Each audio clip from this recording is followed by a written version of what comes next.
Nag-iwan ka kuya ng pangbinhi natin. Kabsat, kuha tayo ng mga kalamansi. Uy, basa kayo par. Sorry guys. Tarita! Salamat!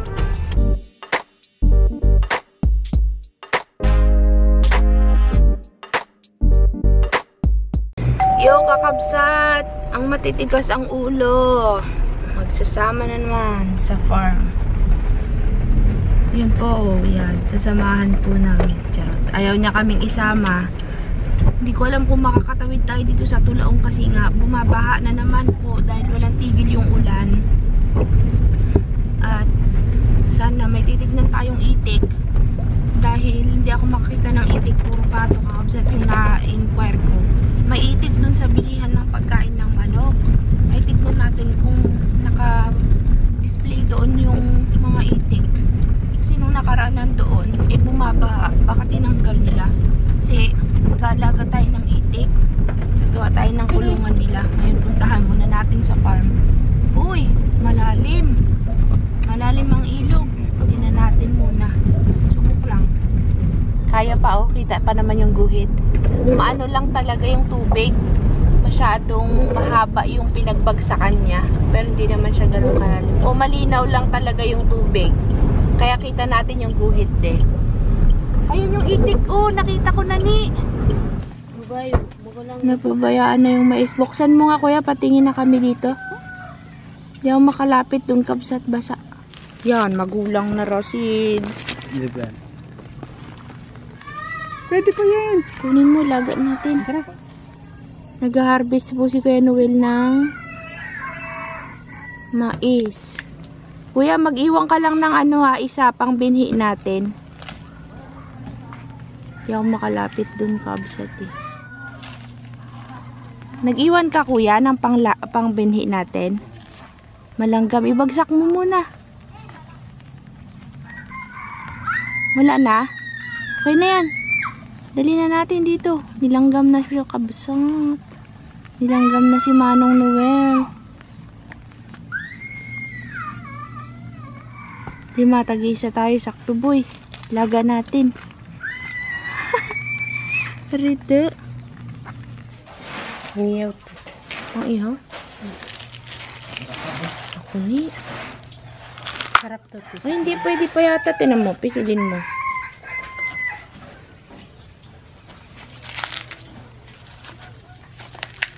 Pwede pa na. Ano? Laga pa.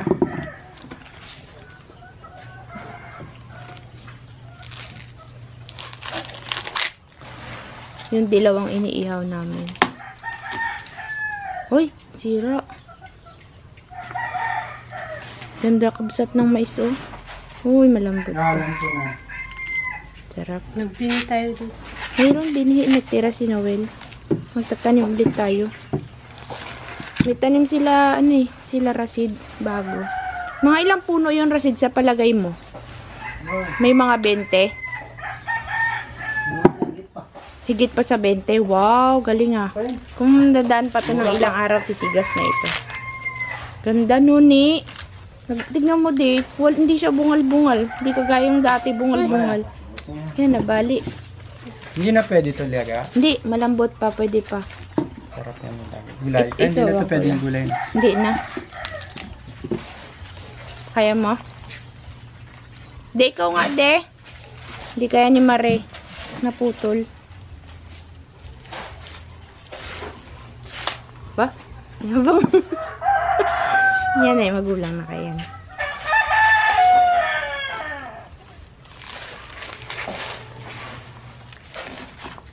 Kukuha kami ng, Kuya Rasid, pwede nang bunutin yung kamuting kahoy dun sa tabi ng ano, na tinanggalan mo yung sanga. May laman na kayon? Pwede natin bunutin. Ay, yung nandoon sa may tabi ng patola. Sige, bunutin natin mamaya. Nag-ano kasi sila ng pagkain ng manok kakabsat to. Ano, hindi kami makatawid kaninang umaga. Malakas ang ulan. Buti nga tumigil na. Dito, wala pa lang masyadong ulan sa bayan, uy. Walang tigil ang ulan. Hindi ba natin? Hindi. Malakas din? Tinan mo na, di ba ito yung dati na hindi natin mapabunga, no? Ngayon kakabsat, kadami na. Sige. malaki yan. Baka, ha? Bibi pa lang. Ayan, may 3.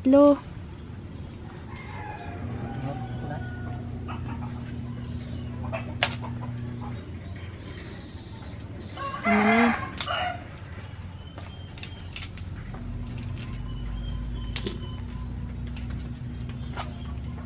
Nakailang ka, kuya? Pumayat yung mga talbos ng kamuti natin, no? Okay.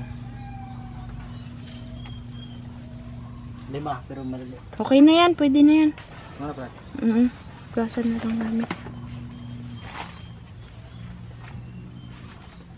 Nabalay na. Ha? Nabali? Hiya mo na. Okay lang yun. Uy, ang ating mga patulan. Lusog. Daming bulaklak, kuya. Naku, sunod-sunod ang bunga nito.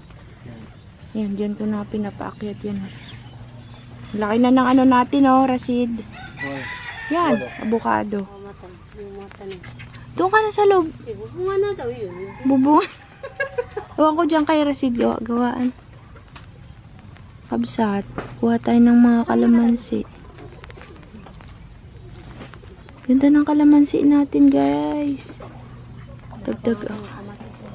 Kamatis sinabangan daw niya. Oo, may kalamansi. Sarap. Kainin ko nga. Ang ganda ni pag binubuksan, oh. Gamot sa ubo to. Sarap. Oh, Kahilo. anong kahilo? Ano nga? Malulu yan. Anong malulo? Maasim? Asim. Alam mo na, ay, kinakain pati balat nito. Opo.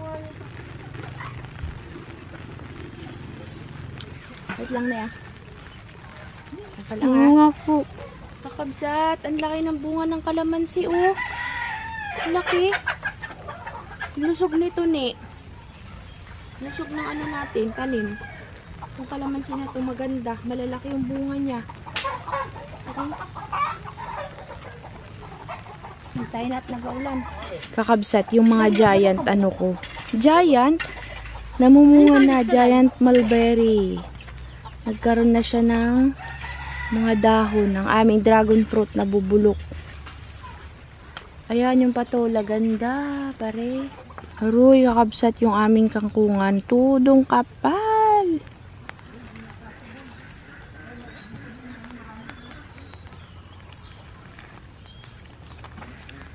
Uy, yung kalabasa, par.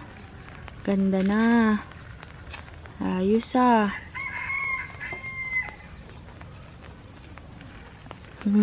Mamumulaklak na po siya, kabsat, oh. May bagong mga labas na bulaklak. Magpo-pollination tayo next time pag yan ay bumuka na. Huy, magpaulan ka, galingan mo dyan. Sige, magpaulan ka pa. Kalalim ng tubig, boy. Niyan, pag nabinat ka dyan, ha, sinasabi ko sa'yo, kahirap mo pa naman alagaan. Nag-iyak-iyak baga kakabsat. Paulan ka dyan, sige. Galingan mo dyan. Sira na. Sira na po ang aming kubo. Hindi na to pwedeng tambayan ng marami kasi basa, nababasa, kabsat na bulok na. Sayang naman. Sayang kubo namin, oh, sira na. Wasak-wasak na. Nini, nagaulan. Atat na. Para siyang si Loren, hindi kapag kinakausap ko gumagan yung mata niya, oh. Parang si Loren. Sa harvest na naman, libre na naman tayong merienda. Tapos si Nini nag-ano ng kamotang kahoy. Thank you.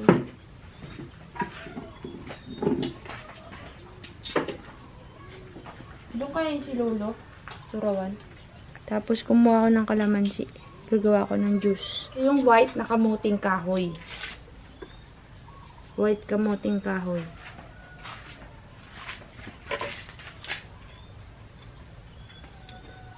Ito kayo ko ng laga mamaya sa mais. Kasi pangit.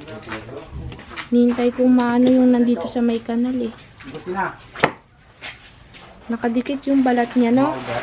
Hindi siya maugat, di. Ha? Hindi. Nakalagay na kami. Parang pangit bagahan. Pangit? Lalos na yung tawag sa amin. Lipas na, ganun. Subukan lang natin. Ah, ganun. Subukan natin mamaya. Sunod-sunod yung harvest natin, kabsat, pero hindi naman ganun kadami. At least, mayroon. Nag-iwan kami ng binhi eh. Wow! Another merienda for tonight. For tonight! The next day, Yan kakabsat, malakas ang ulan. Kaya talagang dito lang sa bahay.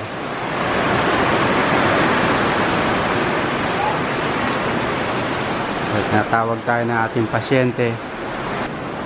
Patanaw-tanaw. Sama-sama kasi sa farm kahapon. Yan. May nalalaman ka pang harvest ng labanos ha. Walang isda ngayon. Wala isda ngayon, umuulan eh. 3 araw na simula nung Miyerkules. Ito yung balita na Miyerkules, di ba nung after na birthday mo, Sunday, Monday, medyo mainit pa. Nung Tuesday yan, nagsimula na yung parang ulan, puso-pusong ulan. Tapos hanggang ngayon, kapsat lakas. Parang bagyo. Kain tayo din. Ha? Kain muna tayo. Ito nakakaluto. Siya ang chef ko, kapsat. Sarap ng tinulan niya kahapon, ah. Kinain ko lahat ng luya. Sobrang puti na namin, di kami lumalabas, kapsat. Para lang kaming multo. Kapsat, malakas baga si Ferdy. Parang si Karina kasi. Baha kina nanay. Eh, pati si kakabsat, nasalinan ko na ng trangkaso. Ako hindi pa magaling na babalik-balik pagkagabi. Tapos kinabukasan pagising sa umaga, mabigat yung pakiramdam, tas nilalamig. Pati siya nahawa na po kakabsat. Ngayon kakabsat, kaya niya naman daw mag-drive kasi hindi namin alam kung nakabalik si Narasid kasi umuwi sila ng Mayba. Eh yung mga manok, di pa kumakain. Tingnan natin kung nandun na sila. Kapag nandun na sila, balik din tayo agad. Kaso lang iniisip ko, dahil kahapon pa, no, isang araw pa walang tigil yung ulan, baka baha na naman dito sa Tulaong kasi as in talaga kapsat, walang humpay yung pag-ulan. Kala namin umalis na yung si Ferdy kaninang madaling araw kasi para tumigil. Hala, nung bandang mga alas 8, yan na, dire-diretso na ulit yung ulan. Walang humpay, kaya kila nanay, bahang-baha po. Mas mataas pa yung baha ngayon kaysa yung dati. Wala nang mapagdaanan yung tubig, kaya talagang kulong na kulong dun sa kanila. So, tingnan muna natin kakabsat dito sa farm kung ano ang sitwasyon. Ulit-ulit na lang yung vlog ko dito kakabsat, yung dadaan na ka-vlog. Parang malalim. Ayan, nagsarot nila kain apo. Si Ferdy, bagyong Ferdy, umalis ka na. Ramdam na ramdam kagabi si bagyong Ferdy, tulo yung bubunga. Kalakas. Nung kay Karina hindi nagtutulo. Uy, ngayon nagtulo. Arito. Mukhang malalim, mukhang malalim. Yung itik ko wala na dun. Bili na? Hindi, tinago siguro kasi nga nagabagyo. Ano, pag nasa gitna ka, mababaw lang. Doon ang medyo malalim-lalim sa part na yan, kabsat. Uy, basa kayo par. Sorry guys. Hindi kasi masyado tayong mababa, kaya pag nabundol yung tubig, umaano yung nag-i-splash. Yun, nakatampas din. Pero kung dire-diretso yan, kabsat, ako po, hindi ka na makakatawid yan. Nung inayos yung kalsada, kabsat, parang lalong nag-istakan baga ang tubig. May napasan. Sana umuwi si Narasid. Wawa yung mga manok, kabsat. Nandito na po tayo sa farm. Ala, yung mga maliliit na bata. Guri-gur kayo, tang-ubing kayo. Baka magtawid yung bata. Hindi, sino to? Anak ni yan? Ni pare. Sa kapitbahay natin. Katumakbo eh. Diyan sila? Andyan sila. Madilim ang paligid, kabsat. Pinakuha ko kay Rasid yung patola na nandun sa tabi ng bakod. Hindi na kami bumaba kasi baka mabasa. Malamigan, kabsat. Ay. Malakas na ulan. Hanggang gabi, Uy, buti na lang yung mga palay dito kahit papano hindi nagigaan Kalakas ng hangin gabi ka, kabsat Ang sarap tagi person. Apo. Hintayin lang natin si Rasid, kabsat, kasi pinapitas ko yung patola at gagawa ko ng sabaw. Lagyan ko ng sutanghon. Yung papakuluan ko lang siya tapos sigupin namin yung sabaw. Arito! Salamat!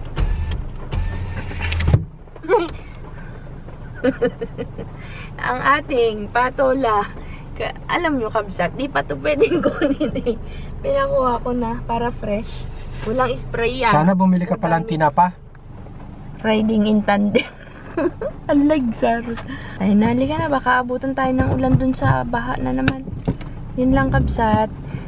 Salamat at bumalik si Rasid kasi kung hindi, kami ang magpakain ng manok. Yan sila. Mga bata, ang payong nila batya. Baka tumakbo yan diha. Harito, naka-life vest pa. Anak ni Kuya Ani, naka-life vest. Loko to mga batang tayo. Sige, pakatudo kayo, mabdeng. Pipipan mo din.